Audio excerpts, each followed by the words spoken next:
Warning, the following video has flashing lights and also includes content that may be deemed inappropriate for some viewers. Viewer discretion is advised.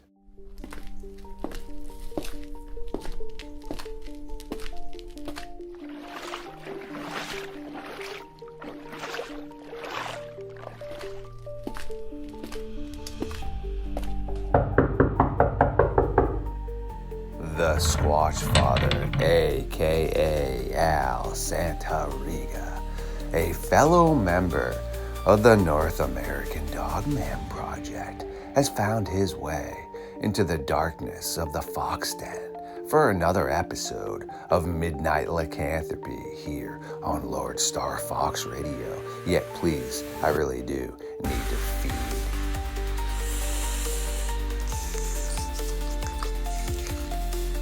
Absolutely delicious. And now that I have completely revamped my lost power sources, thank you to Mr. Santariga.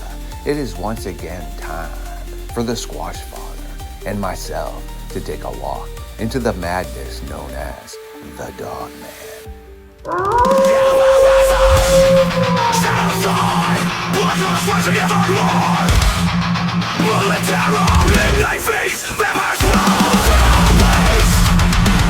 Stood up. I said, oh my god, it's a werewolf. And everybody in the car freaked out.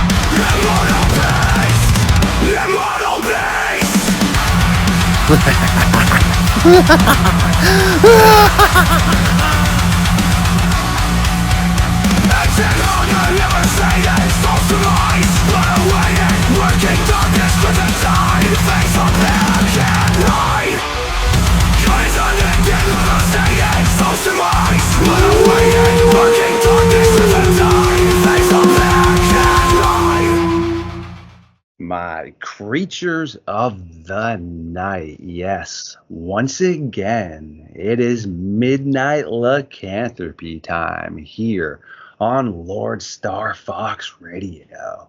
The Squatch Father, yes, a friend of mine, and also a high-ranking member of the North American Dogman Project, has already snuck past my guards and is sitting around the late-night fire as we again burn the timber into the early hours of the morning. You are officially in the stomping ground of the Midnight Society.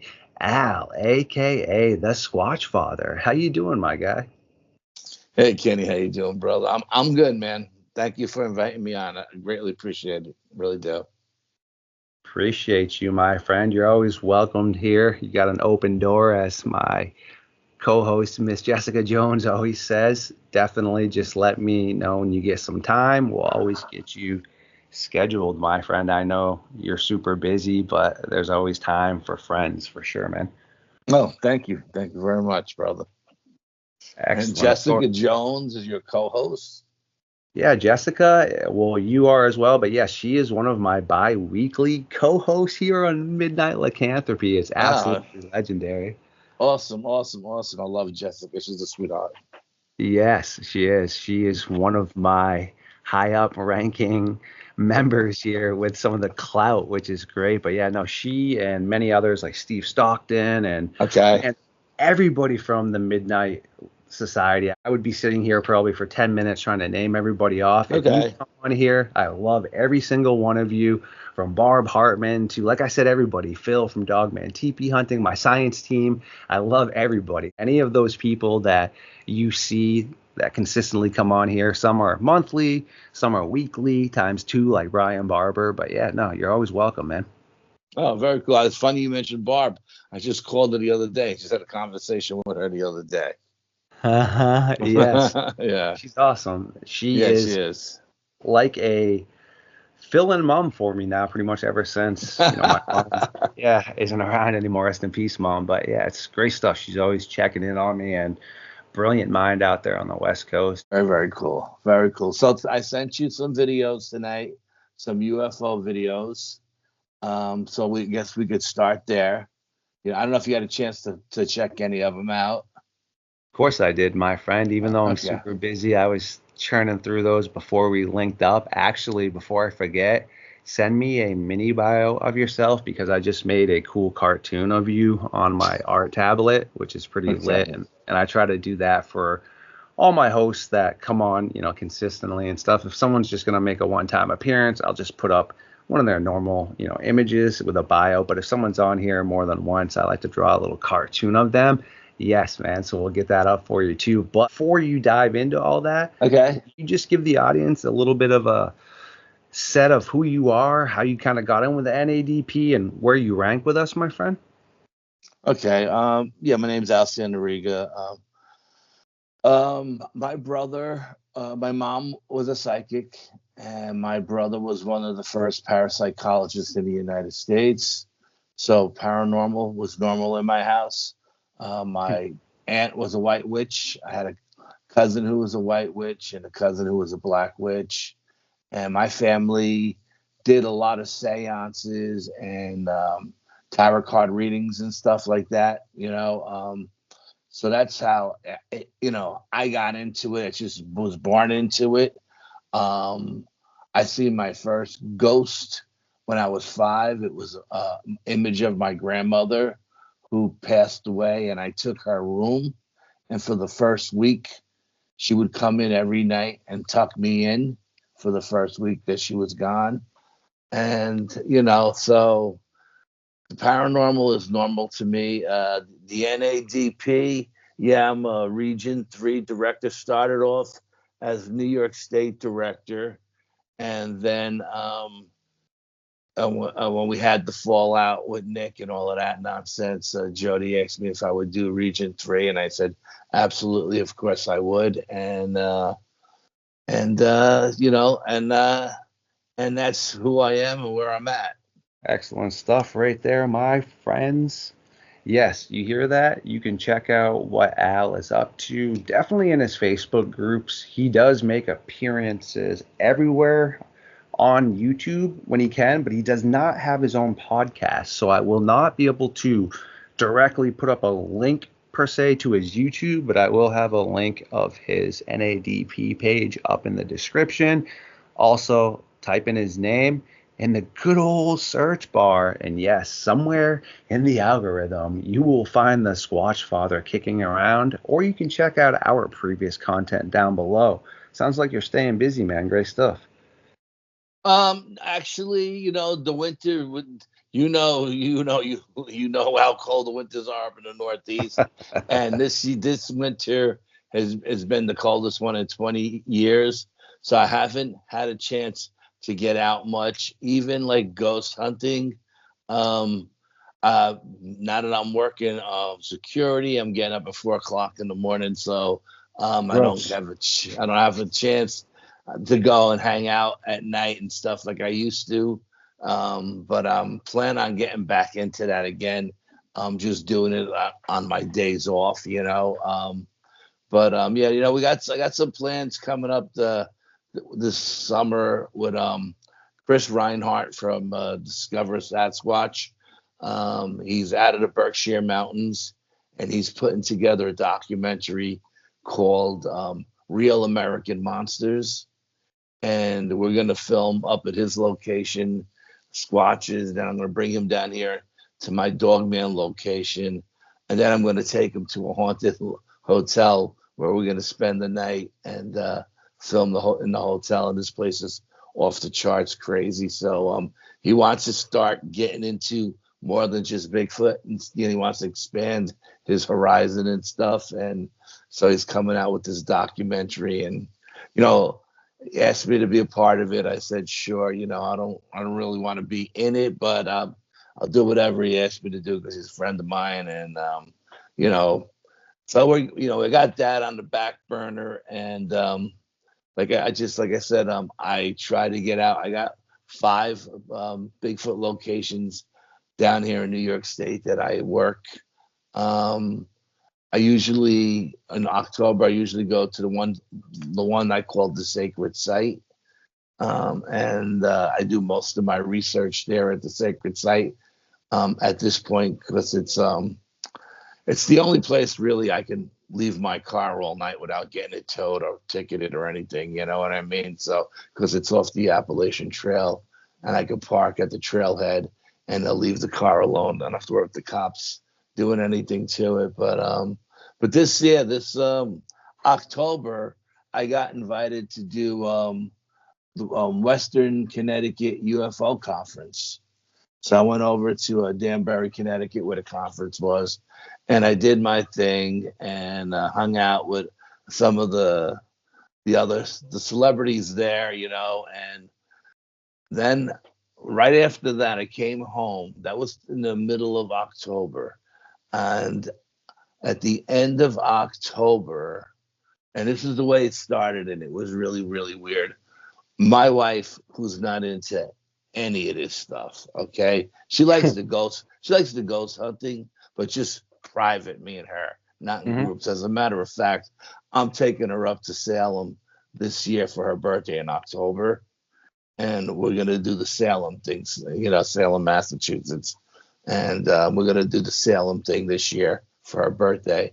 But we were sitting down and she's getting ready to watch TV, and she's getting ready to close the curtains out the front window. And I usually sit facing west.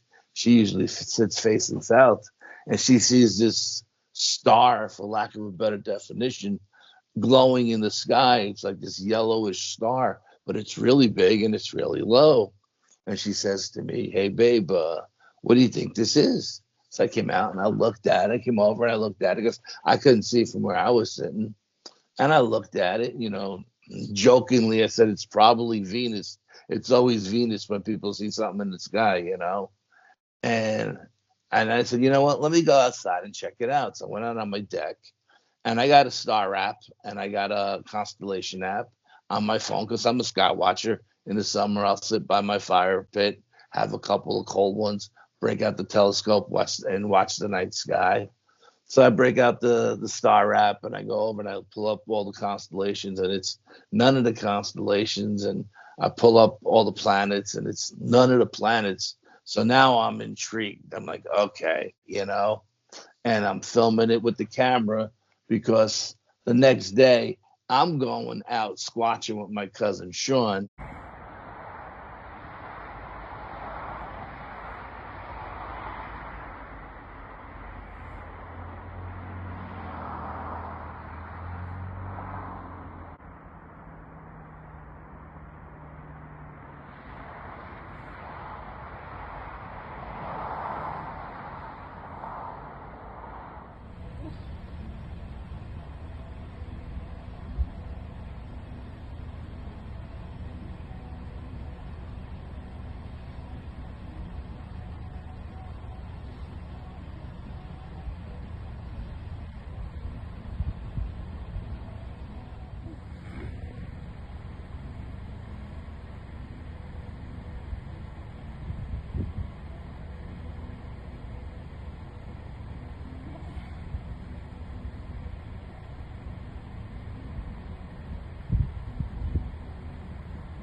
So all of my high tech stuff is packed in my backpack in the car.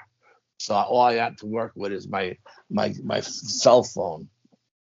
So I'm filming it and I'm filming it, and it's cold as hell outside, and then I take the after filming it for about 10 minutes or whatever, bring the camera down and I look at it, and I enlarge it on the screen of the phone, and up in the sky it looks like a gold star.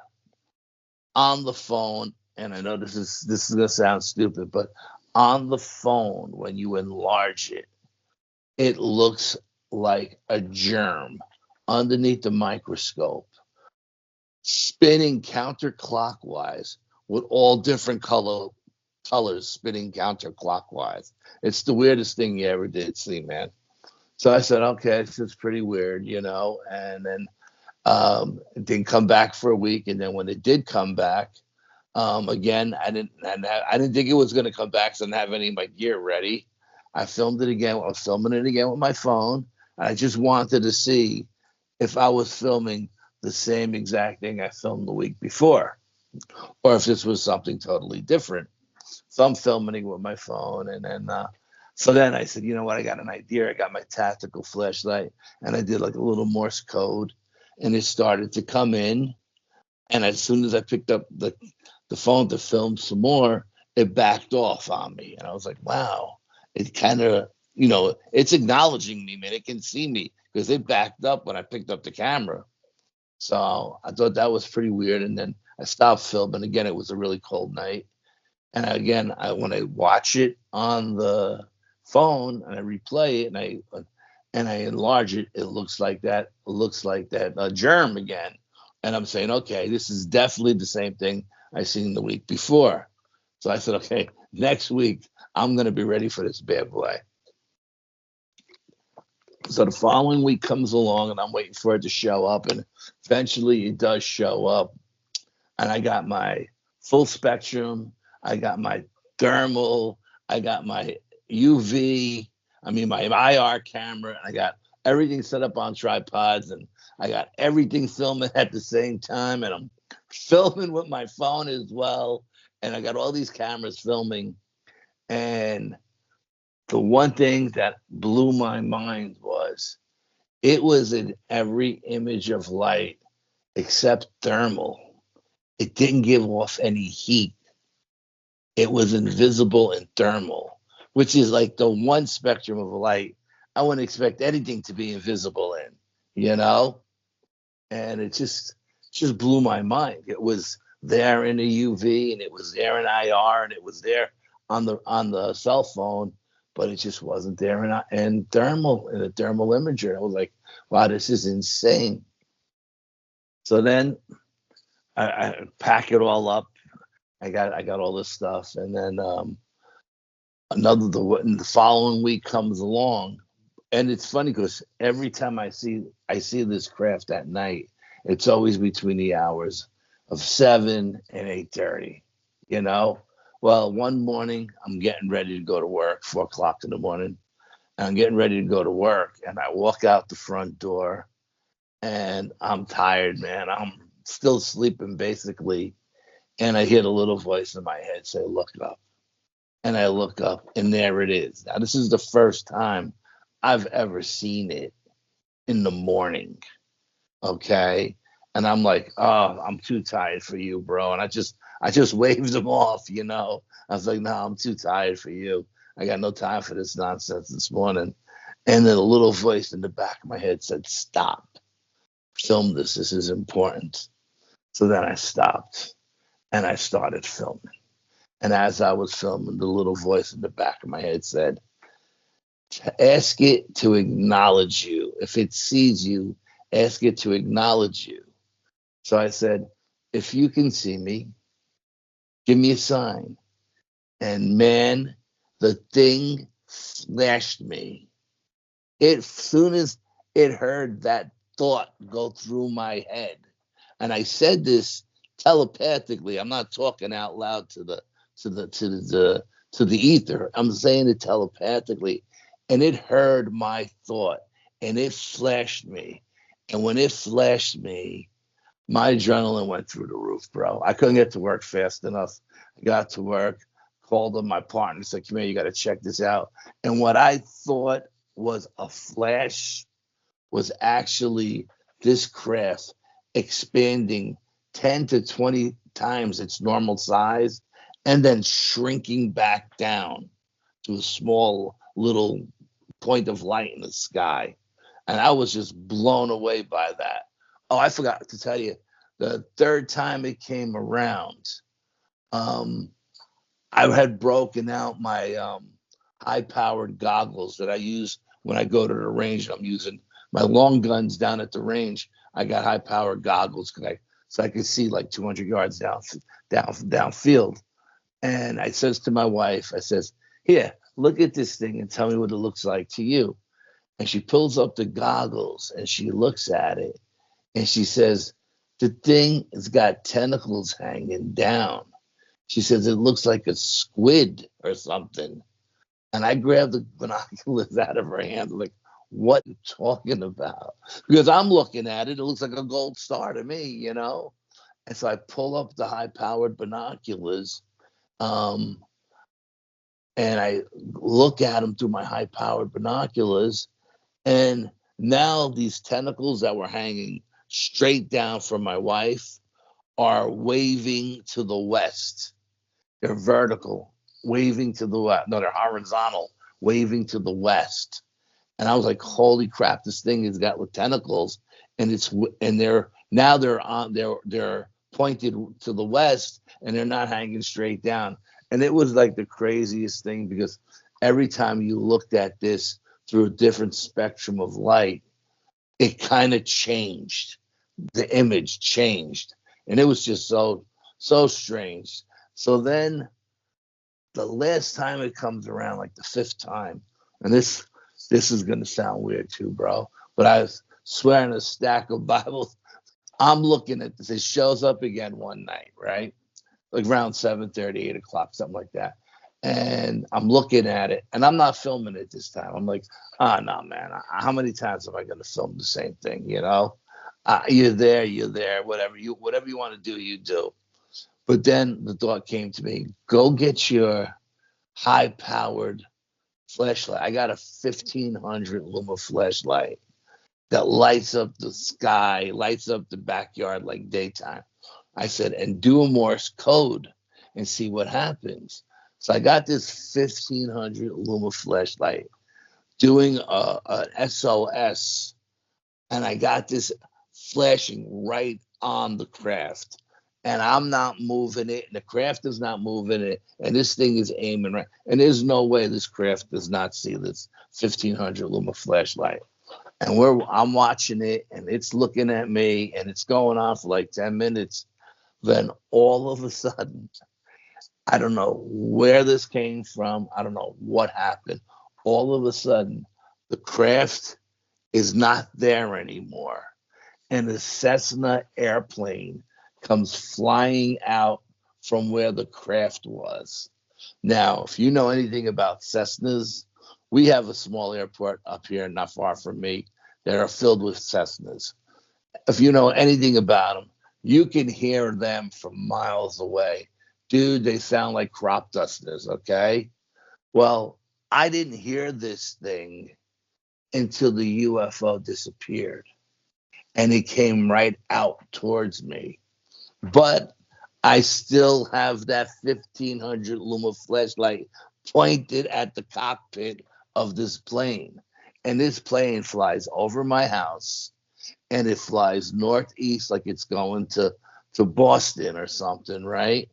The whole time I'm keeping that SOS on that plane. There's no way if there was a pilot flying that plane, if that was really assessing the plane, there's no way he didn't see that flashlight. I don't know if it truly was a plane. I don't know if it was a UFO that turned into a plane. I don't know what I was looking at. But that night, I remember telling my wife, I'm going to sit here tonight, and if that was a real plane that went by, I'm expecting a knock on the door by either the state police or the county police, because that pilot is going to pin my location and send a report down to the local police saying someone's doing an SOS, go check it out. That whole night, I stayed up waiting for the cops to knock on the door. The cops never came by. So I don't even know if that was a real plane that went by. Wow. That's some pretty bizarre, very interesting stuff right there, my friend. You know way more about the paranormal than I do. That is for sure. I find that very bizarre, though. Well, that's just something else to add to another layer of translation that we need to figure out. Let's be real. Of course, there is alien activity somewhere out in the universe. To anyone out there, I mean, everyone's allowed to have their own views. It just doesn't seem fathomable that humans are the best thing that was created in this whole massive universe that we don't even know how far it expands. Again, though, they've already found alien life. Wait, what, Star Fox? Yes, microbacterias are considered life, and they've already found those in places. So if there's microbacterias and organisms, well, let's just do the math. There has to be larger ones. Very interesting for sure. And that ranks right along with Sasquatch, that I definitely feel there's so much credence to it. People would have to bring a ton of quality stuff against it to ever even step in the realm of not existing anymore, per se. Now it's just really trying to figure out if Bigfoot is extraterrestrial, is it prehistoric man and woman Neanderthal based, is it related to Gigantopithecus? Those are the things now I think that really people need to try to figure out. But the fact that it exists is pretty set in stone, in my opinion. So again, excellent stuff by you, man. On a truthful answer, if I ever had any sort of questions about paranormal or extraterrestrial based, I would definitely be reaching out to yourself, Dennis Carroll, and others. Again, I find it interesting. It's fascinating. I do believe it's already set in stone. So I don't really go out of my way or find it interesting anymore, if that makes sense. I think I find a lot interesting about the Dogman and the missing people as to what's going on, that people need to look into it. You know, there are so many layers. Yeah, no, I mean, and like I said, I would have never seen that UFO in the sky that night if my wife wasn't closing the curtains, because I was looking and I didn't even see it. It was out of my range of view. I was watching like the Yankee game or something. I don't know what I was watching. I was thinking it was a Ranger game, to be honest with you. And I would have never seen it. And if it would have lined up with anything on either one of my star apps or my planet apps, that would have been the end of it. I would have never even filmed it. I would have just walked away. I would have went inside and said, okay, it's a planet, but nothing lined up, nothing. But I find it really, really baffling that the one spectrum of light that it didn't show up in was thermal, because like I said, everything gives off energy, and you would think that energy would be warm. And this thing is changing colors. It's turning all different colors in the sky. It's rotating, and you would think that, and those lights and those energy was giving off heat, but it was the one spectrum of light that it never showed up in. Just was totally blank in it, and it's just absolutely nuts.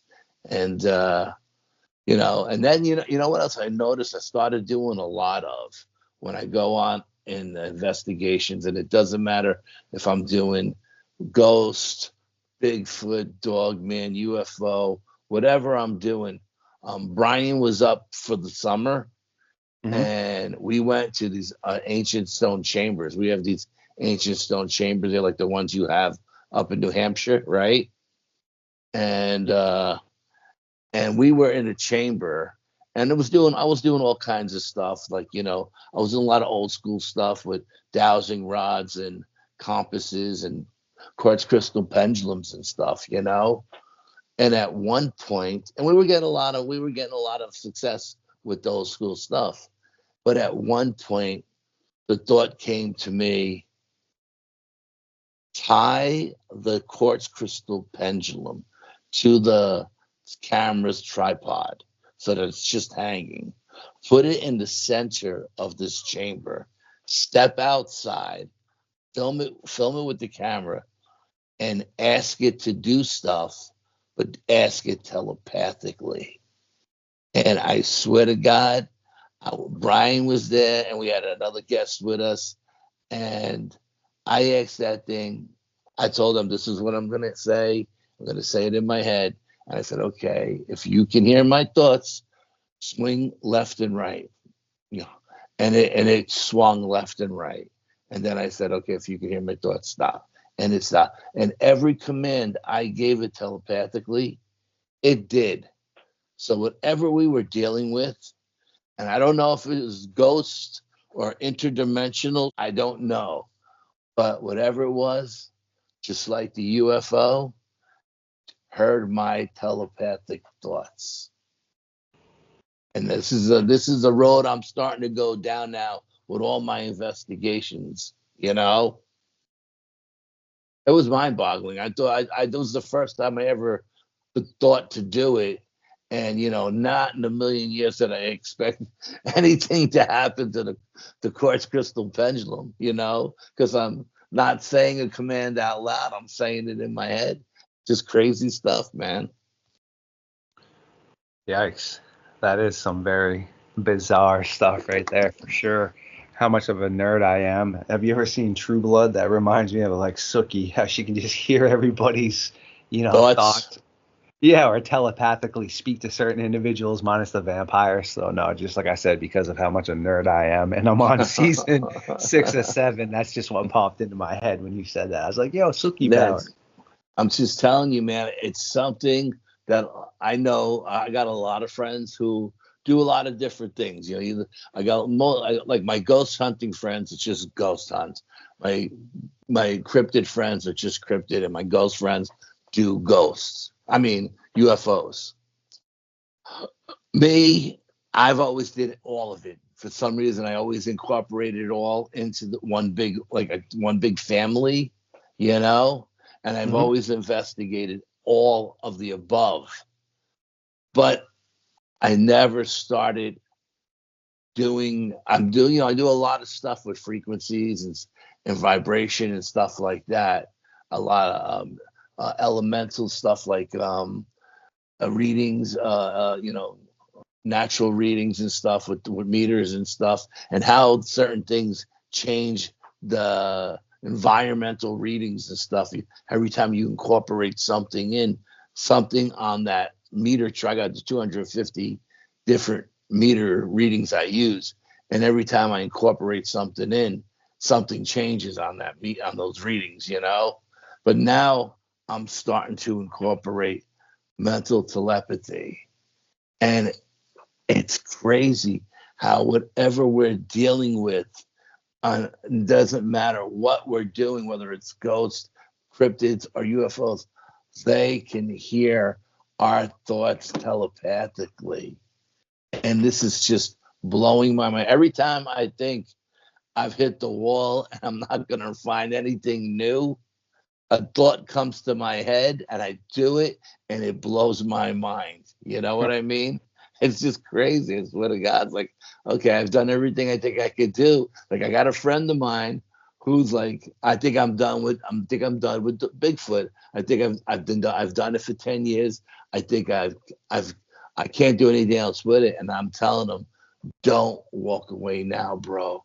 You're just opening the door to, you know what I mean? Don't walk away now, because you're gonna come across so much more. It's gonna blow your mind.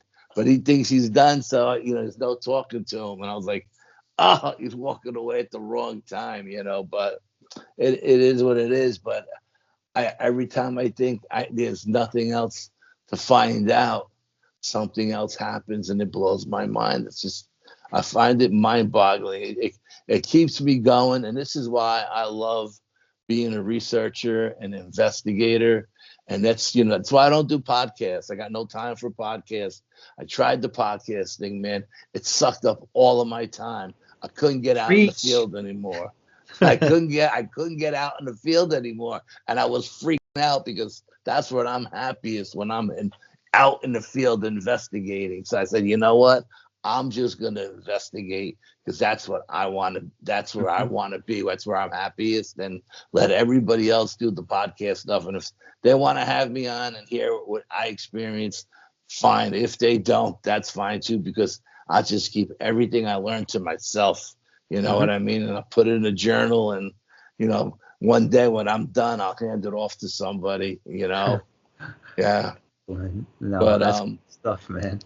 Dude, I had one podcast and it took up all my time. It's insane. It's absolutely insane. I have the same conversation with Dave Scott from SOR. You know what I mean? It's like, people don't realize how much work goes into this. I go, dude, I know. I'm telling you. That's why I don't do it anymore. Yeah, that's just so funny, man.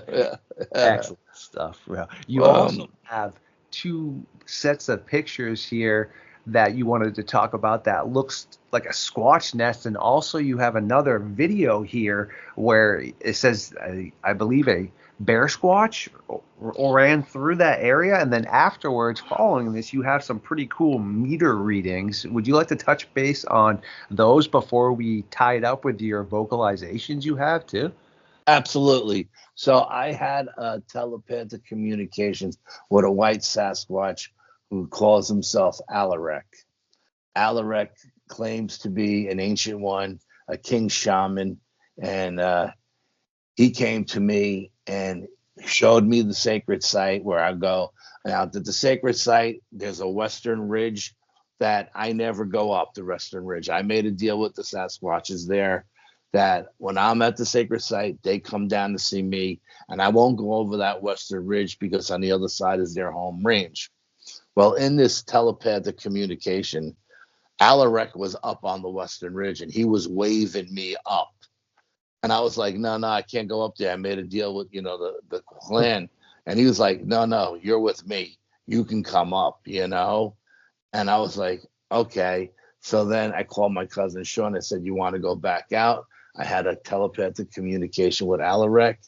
And Sean's like, yeah, let's do it, cuz. He's a 20-year-old kid. He's full of piss and vinegar. He's very talented psychically. Like, my psychic says he's really, really gifted. The kid, nothing shakes this kid. When I tell you nothing, he's had a ghost run right through his chest. Nothing shakes this kid. He's rock solid. And so I call him up. He says, yeah, let's do it. So we hike 4 miles into the woods with these 60-pound bags on our back because I'm a lunatic. I got to have everything with me because God forbid I need something and I don't have it, but I have to have everything I think I'm taking. So we go out, we get up to the sacred site. Now, as soon as we get there, the last few times we've gotten there, we haven't even dropped our bags, and we've had an invisible helicopter fly over us that we can't see. Not once, but twice. Once during the day, because I like to do day-night.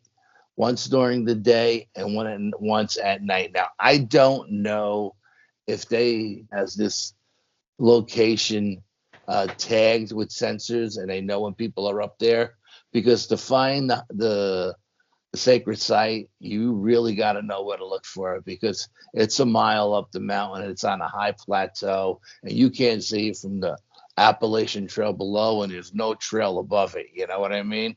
So I found it by chance. But anyway, this helicopter shows up. The last time we were there, the helicopter showed up during the daytime and at night. And we could never seen it. We could hear it as clear as day. It was blowing leaves all over the place, but we couldn't see it. But the last two times, I didn't videotape it. This time, I said I'm going to videotape it just to prove to everybody that when I tell these experiences, there's video out there of an invisible helicopter.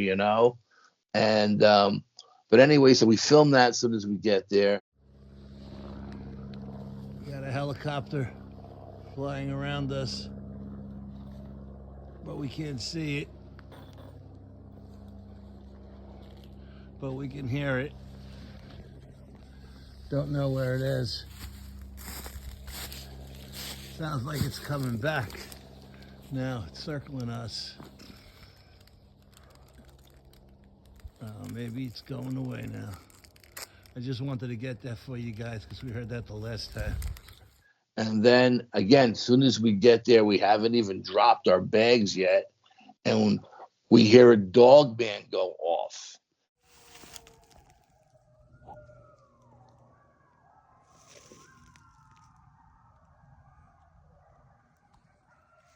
Refilming again. We're hearing all these coyotes starting to howl, get loud.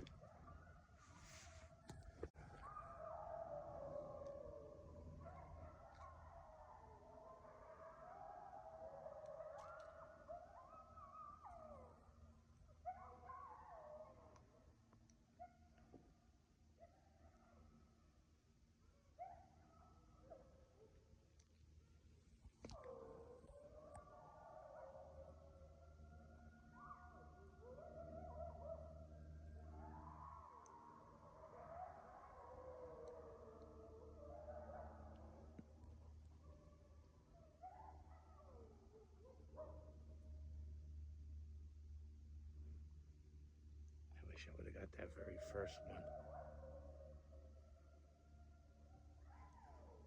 That first one didn't sound like a coyote.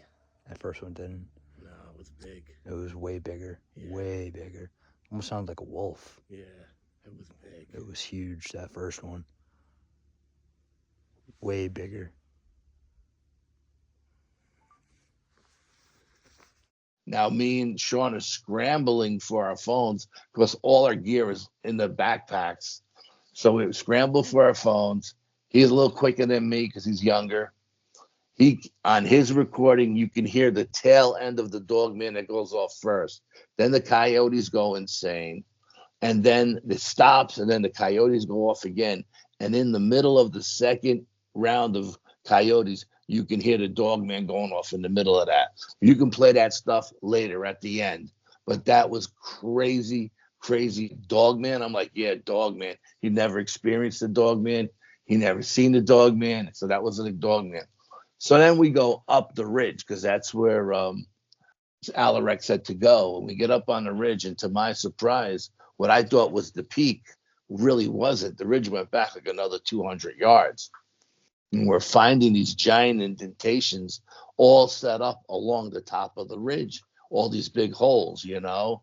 And I'm filming. I'm being pulled to the right. Sean's being pulled to the left. And we're both filming. And it's his third time out with me watching. And he's talking about feels like they're nests to him. And I'm saying, yeah, these are feels like they're nests to me. We meet up in the middle and we're having this discussion. And he says, what do you think they are? I said, it feels like they're day nest, but I'm not really sure. So then I made him stand in the middle of one nest. And I went up to the peak of the ridge. And I looked down, and from the ridge looking down at him, I noticed that all these nests were set up like foxholes in the military. There was, no matter what nest you were in, the who was ever in the one in front of you never blocked your view. Everybody had a clear view of the ridge line coming up or the ridge line behind them. So if the you were in the back row of the nest, whoever's in front of you was not blocking your view, and vice versa. If they turned around and looked to the back, it was set up the same way. When I seen it was set up like foxholes, that's when the light bulb went on. It's like, oh, these are definitely nests. There's no doubt in my mind this doesn't happen in nature naturally. You know what I mean? Mm-hmm. This is something that an intelligent creature does, like humans when they're at war, you know. And I wanted to really dig down and see what was in the bedding of it, but there were so many leaves in it, we just let it go. I think that's what Alaric was waving me up to see. I think he wanted me to come up there and to find the nest, you know. At least that was the only thing that we found up there that was of any interest, except for that. But what I thought the back of the ridge sloped down to their home range, it actually didn't. It was a straight drop like a cliff face. And the only way to get down there was to propel down, and I wasn't going to do that. You know what I mean? It was like a couple of 100 feet straight down. So then we went back to the, before we went, Chris Reinhardt and I were talking, and Chris said, do me a favor, do a Geiger counter meter readings at base camp and up on the ridge and see what the difference is. Because I went there with Chris one year, and he had a really bad experience there. So I did a Geiger counter reading at a base camp, and there was no radiation whatsoever. And then I did a Geiger counter reading up on the ridge, and there was even less up on the ridge. So he told me to do that. So I did it for him. I took the photographs of it to show him how there was actually no radiation that particular night. Now, the year before, my cousin Sean and I was there, and I think it was like a full moon. It was Halloween. There was what was it? It's a full moon. Oh, there was a lunar eclipse, a solar eclipse with a full moon, and it was Halloween, and the energy was just off the charts. And my psychic said, something is going to come in tonight. And she goes, it looks like a bear squatch to me. She goes, stay away from it. It's dangerous. So we said, okay, like we went, me and my cousin Sean looking and said, like, this woman's out of her mind, a bear squatch. She says it's not from this realm. It doesn't know what humans are. Okay. So I set up glow sticks all around me in the circular motion with EMF meters and all kinds of different meters along with the glow sticks and all kinds of toys like the cat balls that light up and stuff, And I got everything set up. And I know that the color glow sticks that I set up around us, there was only one color per pack. Now, the color that was in front of me was yellow. And at one point, I seen 3 yellow glow sticks looking back at me. So I was like, Sean, take a look at this. What's not right here? And he looked over. And I go, how many yellow glow sticks? He goes, 3. I go, how many yellow glow sticks was in the pack? He goes, 1. I go, okay, let's go see what's over there. Because obviously there's something over there. So we put on our headlamps and we start to walk over. And our headlamps are on low, because we don't want to scare anything away. And as we started to go over, we got about halfway over when 2 of the yellow glow sticks blinked. So I stopped Sean and I was like, okay, stop. I said, I don't know what that is, but 2 eyes just blinked. Their eyes, they're not yellow glow sticks. So I go, we got very, very powerful headlamps and like 700 lumen headlamps. So that's like, put your headlamp on flood. I'll put mine on spot and let's see what's over there. And when we put it on flood and spot, this thing that was sitting there hunched over in the bushes by the yellow glow stick started to stand up. And it went up and up and up and up and up. And the next thing we know, we're looking at like this 10-foot thing that looks like it weighs 2,000 pounds. Okay, this is Sean. This is the northern wall. I believe this is where that creature jumped over the wall that night. We seen it the last time we were here, because you can see the wall is up on his side and the wall is up by Sean, but right in the center where that thing jumped over, and it sounded like a bulldozer going through the woods. I think he knocked these stones over, because there are no down trees here that would have taken any of these walls down, except for this little stick right here. Now, it looks like a squatch, but it's got a head of a bear, and it's looking at us. And I guess we freaked it out because our headlamps made us look like we had 3 eyes or something, And this thing was from a different realm, and it took off and it ran north up the woods. Now, I know there's a 4-foot wall that runs along the northern edge of the sacred site, and I heard this thing crashing through the woods. I just assumed it jumped over the wall and crashed, knocked all the trees down. Well, that night, right after that, we got out of Dodge, right? And the thing came back and threw a giant boulder at us that landed in the water. When we went back that day during the daylight hours, I said, Sean, let's go over and look at the damage that the bear squatch did on the other side of the wall. And then when we walked over to this wall, the wall was destroyed. I mean, you got a 10-foot gap in the wall. I think the thing tried to jump over the wall, but didn't make it because it took the top 2 feet off. And all of these rocks are big rocks, man. They're heavy rocks. They've been there since the American Revolution, okay? And they're all pushed to the north.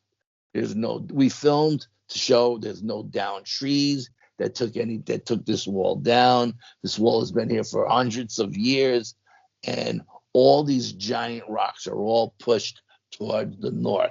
And I told Sean, I said, the bear squatch. This is what the bear squatch did. He didn't make it over the wall. He took it down. And then he took one of these big rocks and he threw it at us from up on top of the hill, and it landed in the lake as we were leaving, And so we filmed that. I wanted to film that because I talked about it before, but I didn't have any proof of it. Now we do. We got the wall, the proof of the wall. And then again, so now it's getting late. We've been there all night. We've had all kinds of stuff happen. We had a ghost train go by and all this crazy stuff. And We decide to leave. Okay, we hike down a mile to the Appalachian Trail. We end up down by the stone wall, and we're on this little hill, and we go down this little hill, and that runs along the lake. It's a 52-acre lake. And all of a sudden, from behind us, maybe 50 feet behind us, the Dogman is standing there, and he screams at us. And the scream goes right through my cousin, and it goes right through me. And I felt like he was screaming at me. He was saying, "I told you to stay out of my woods. What are you doing here?" Because I went to his house and then he came to my house. But I was on the Sasquatch side of the woods, not the east side, but the west side. And he screamed at me. And we both turned. I turned around and looked at Sean, and Sean's eyes were as big as saucers. And we turned around and we put our headlamps on, and we didn't see him. I don't know if he jumped down behind that stone wall and hid, or if he jumped off to the side of the mountain and was hanging on the side of the mountain where the lake was and hiding between all the rocks and stuff, because we didn't see him. But we just felt him scream at us, and it went through both of us. So my cousin Sean says, "Dogman?" I go, "Yeah, Dogman." And he goes, what do we do? And I said, "We're just going to walk out of here like we always do." I said, "But we're going to do one thing different." And he goes, "What's that?" I says, "Tonight, we're not going to stop every 2 miles for a break in water. We're going to march out of here 4.5 miles without stopping once." And he looked at me and he says, Can you do it?" I said, "Tonight I can do it." Because in my mind, I didn't want this thing to flank us, because there's only one way in and one way out. I didn't want to have to fight my way out. So as we're hiking the Appalachian Trail, this thing is following us. And Sean says, "He's following us." I go, "Yeah, I know. He's tracking us."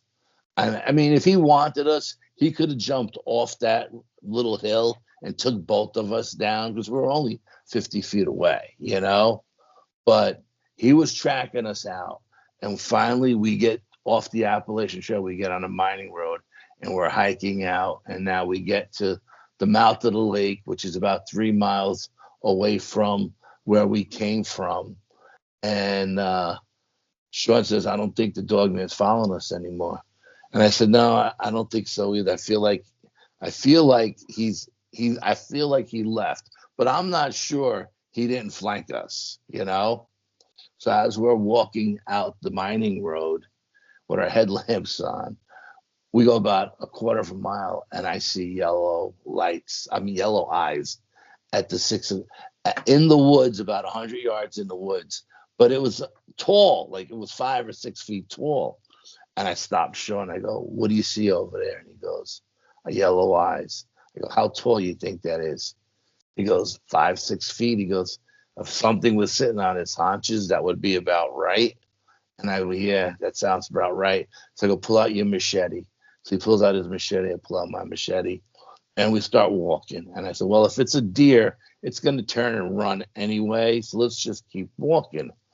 Sean's from the city. He just moved up here. He doesn't really know how the animals react up here to humans. And we're walking, and this thing starts to walk out on the trail. And it comes out on the trail, on the mining road, and it gets in front of us, and it stops. And we stop. And it's the biggest buck you ever seen in your life. Okay? But it's putting off the strangest vibe you've ever felt. It's looking at me and him in our eyes. It's looking at us, and it feels like it's trying to tell us something. And we're looking at each other, and we're laughing hysterical. Like, what that thing doing? What's it trying to say to us? It felt like it was trying to communicate with us. And I'm like, "I don't think it is either." I said, "It may be an alien for all I know," because just the week before, I took all those videos of the UFO. So we're debating what the hell we're looking at. And I mean, we walked right up to this thing about 5 feet away, It walks across the path like it's going to go into the woods.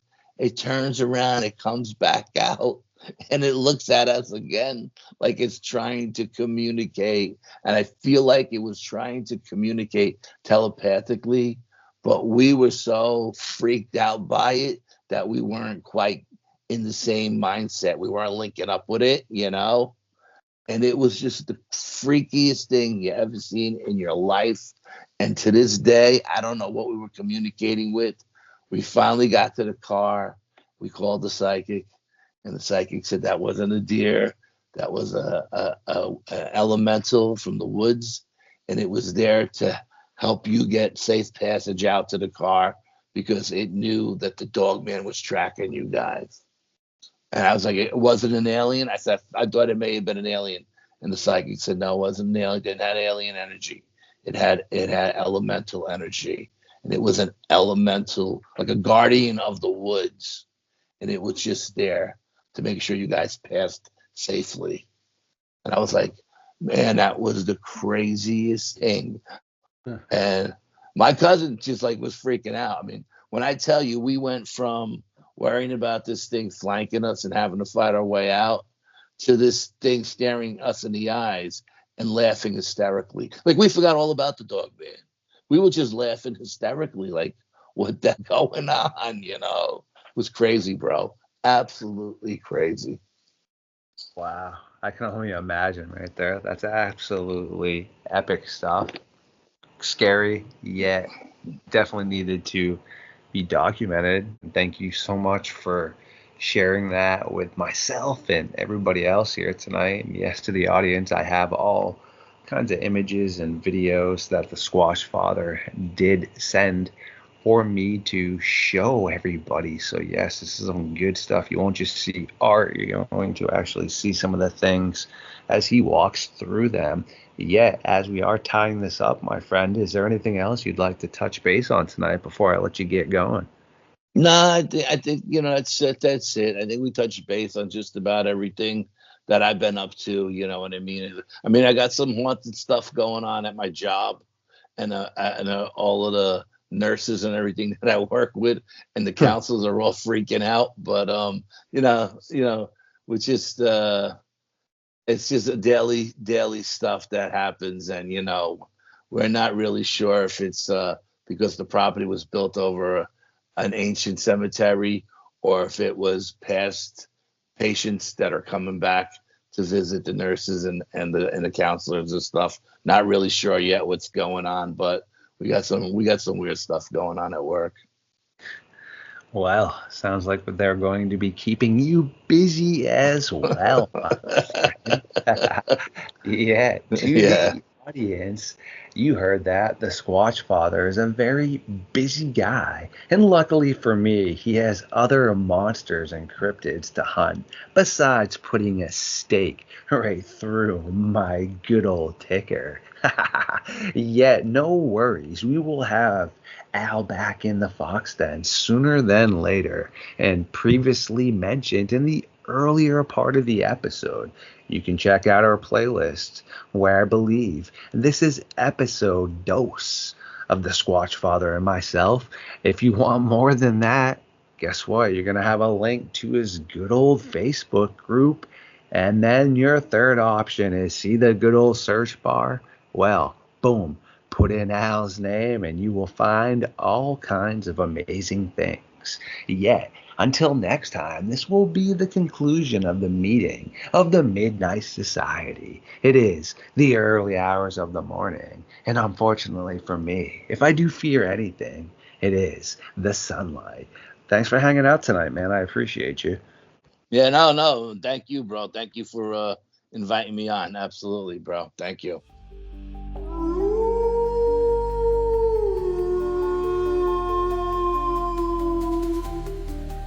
Ooh, my creatures, you legends, you. I do adore every single one of you. And thank you for hanging out tonight. Please like, comment, subscribe, and share the truth to the algorithm. I will catch you very soon.